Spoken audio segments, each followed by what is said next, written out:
দিকেই নাইম শেখ বলছেন আকবর মনে রাখিস পৃথিবীটা গোল।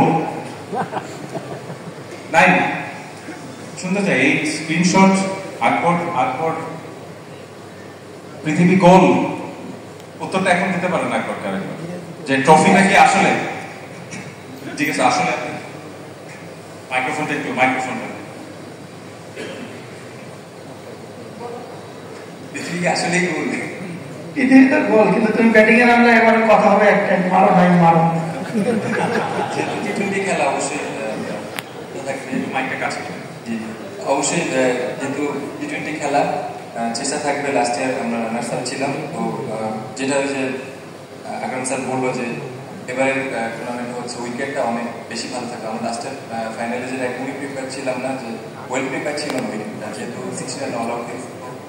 এবার ইচ্ছা থাকবে যেহেতু ভালো উইকেট আছে, ভালো যত ভালো ভালো ইনিংস উপর দেওয়া যায়। আমি ওই সব টিমই এটাই চিন্তা করতেছে। তো ইনশাল্লাহ আমরা এবার আরো বেশি কম্পিটিটিভ ক্রিকেট খেলব। আসলে লাস্ট ইয়ার খেলিনি, বাংলাদেশ তাদের দলের টিমের সাথে ছিলাম। সো আমি খুব এক্সাইটেড যে আমি এই বছর পার্টিসিপেট করতেছি টি-20 ঘরে। আমি মনে করি যে লাস্ট ইয়ার আমি খেলা দেখেছি, খুবই ভালো উইকেট ছিল, ব্যাটসম্যানরা রান পেয়েছে, বোলাররাও স্পোর্টিং উইকেট পেয়েছে। তাদের ভেরিয়েশনগুলো, তাদের যে স্টক বোলিং, মানে লাইন এন্ড লেন্থ সুইং আমরা দেখেছি। বাবা ভাই মুগ্ধ, তারা ফাইনাল ম্যাচে খুবই দারুণ বোলিং করেছে। আশা করি এই বছরও ভালো উইকেট পাবো আমরা।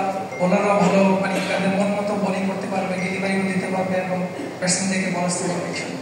একটু তাইজুলের কাছে চলে যায়, যেহেতু বোলিং এর কথাগুলোই বাংলাদেশের অন্যতম সফলতম বোলার তাইজুল। আসলে আমরা যখন উইকেটের কথা বলি, টি-20 তে আমরা বলছি যে 4 সপ্তাহ খেলা, দর্শক আসে, এই জন্য ওইটা এন্টারটেইনমেন্ট।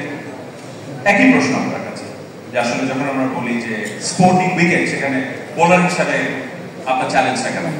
না, এখানে চ্যালেঞ্জ ক্রিকেটে সবসময় চ্যালেঞ্জ থাকবে, বাট আপনি পজিটিভ থিংস যদি চিন্তা করেন তো উইকেট ভালো হওয়াটা খুব ইম্পর্টেন্ট। এটা হচ্ছে আমাদের ব্যাটসম্যান সেক্ষেত্রে বড় শট খেলার একটা মানে এক্সপিরিয়েন্স হবে। বাট আমরা অ্যাজ এ বলার উইকেট যখন ভালো হয় আমরা অনেক ভেরিয়েশনের মধ্যে আসতে পারি।